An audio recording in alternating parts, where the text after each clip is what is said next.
A chap came to me and said, you have to give me something because if you don't give me something, I'm going to go and attack a child sex offender in the prison. They were kept.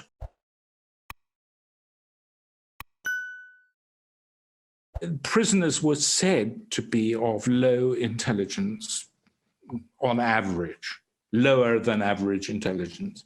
All I can say is that I never found them incapable of understanding what I was saying. Now, maybe what I'm saying isn't very intelligent, so it's easy for unintelligent people to understand it. But nevertheless, I found that they could actually follow quite complicated arguments. I'll give you an example. There isn't a clear relationship between IQ and antisocial behavior.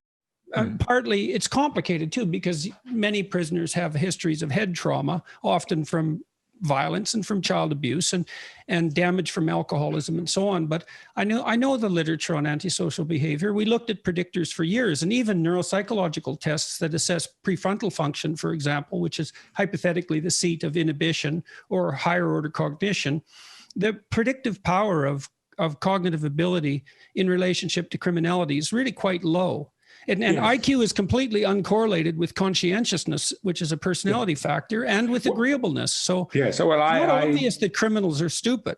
Yeah, no, I personally never found that. And for example, there was a chap came to me and said, you have to give me something because if you don't give me something, I'm going to go and attack a child sex offender in the prison. They were kept apart because they would be immediately attacked. But anyway, he said, I'm going to kill one if I get hold of one, if you don't do something.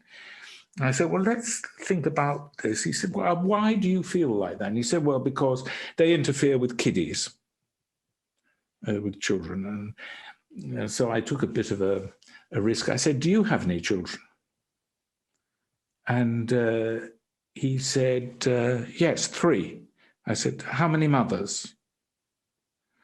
And he said, well, 3. I said, and these mothers, do they have boyfriends?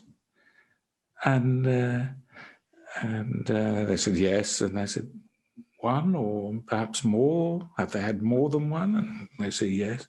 I said, well, is it likely that 1 or more of these boyfriends has sexually interfered with one of your children? And he immediately got the point. And I said, well, you're not you haven't interfered sexually with children yourself, but you've facilitated you've created the conditions in which such behavior is likely to occur. Now it's too late. You can't do anything about it now. It's too late, but you can make sure that you don't do anything to further it in the future. And he went out. There was no more talk about killing sex abusers. Why do you think you got away with that? Well, you said you took a risk, right? So I took a risk.